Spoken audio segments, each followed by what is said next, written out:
السلام علیکم پیارے بچوں، آج ہم سورۃ الزلزلہ کو ایک نہایت آسان سے مائنڈ میپ کے ذریعے سمجھنے کی کوشش کرتے ہیں۔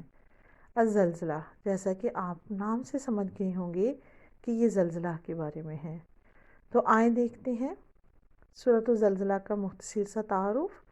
سورہ الزلزلہ جو ہے یہ قرآن پاک کی 99 نمبر کی سورہ ہے۔ اس میں کل 8 آیات ہیں اور یہ سورہ جو ہے ایک مکی سورہ ہے، یعنی کہ یہ مکہ میں نازل ہوئی تھی۔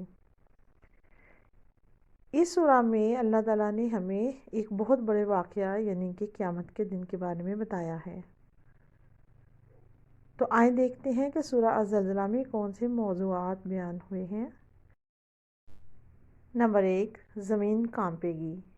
جی پیارے بچوں، یہ ایک ایسا دن ہے جس میں زمین بہت زور سے ہلے گی اور کانپے گی، اور قیامت کا دن جو ہے یہ ایک بہت بڑا پاورفل طاقتور سا زلزلہ آئے گا۔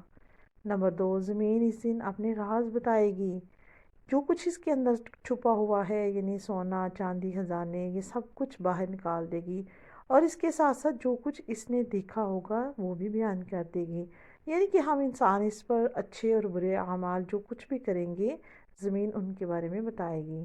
نمبر 3، ہمارے چھوٹے سے چھوٹے اعمال اہم ہیں۔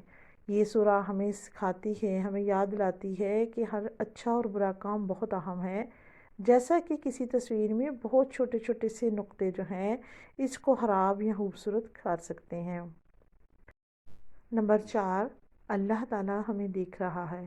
جی پیارے بچوں، ہر کام چاہے وہ جتنا بھی چھوٹا ہو، جو بھی ہم کر رہے ہیں اللہ تعالیٰ اسے دیکھ رہا ہے، اسی لیے ہمیں ہمیشہ اچھے کام کرنے اور اللہ تعالیٰ کو خوش رکھنے کی کوشش کرنی چاہیے۔ نمبر 5، قیامت کے دن کا منظر۔ جی پیارے بچوں، اس سورہ میں ہمیں بتایا گیا ہے کہ یہ ایک ایسا دن ہے جس دن ہمارے تمام اعمال گنے جائیں گے، تو پھر جس انسان کو اچھے اعمال ملیں گے، ان کا بدلہ ملے گا، وہ تو بہت خوش ہو جائے گا، لیکن جس نے برے کام کیے ہوں گے، برے اعمال کیے ہوں گے، اس کا بدلہ ملے گا تو وہ اداس ہو جائے گا۔ تو پیارے بچوں، اس سورہ سے ہم نے کیا سیکھا؟ اس سورہ سے ہم نے یہ سیکھا کہ ہم نے ہمیشہ بہت مہربان اور اچھے اعمال کرنے والا بننا ہے۔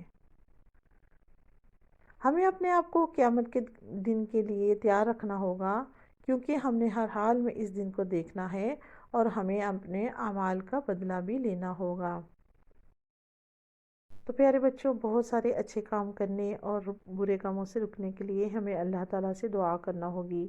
آئیں مل کر دعا کرتے ہیں۔ اللہم انی اسألک فعل الخیرات و ترک المنکرات۔ اے اللہ تعالیٰ، میں تجھ سے نیک کاموں کا سوال کرتی ہوں اور میں تجھ سے برے کاموں سے رکنے کے لیے مدد مانگتی ہوں۔ آمین۔